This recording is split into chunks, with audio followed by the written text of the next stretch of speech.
Okay, so welcome back to this knockoff of Cal Unit production series, despite the fact I came first. Anyway, on this episode of Dope Locomotives, this episode will be split into 3 parts. This first part will discuss the first few grain and tanker cars of AWVR 777, part 2 will cover the rest of AWVR 777 Consist, and 1206S, and part 3 will cover the background units. Welcome to part 1, let's begin.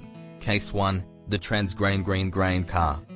The most common in the Consist is this green transgrain grain car. These cars are custom made and seem to be based off of the Burlington Northern Railroad. Covered hopper, used by the BN to haul grain across America, and you can find most of them around America hauling grain. There is quite a few of these in 777's Consist.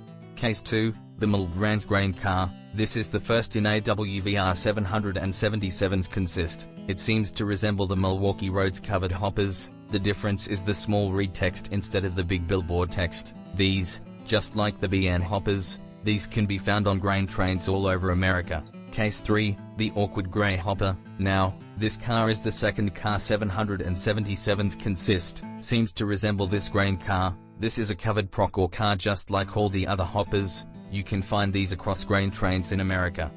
Now we got the last 2 grain cars, and the last 2 that will be covered in this episode. The last 2 are some weird DVK train cars that seem to resemble the cylinder CN grain cars. These can be found all over Canada and are mainly still operational.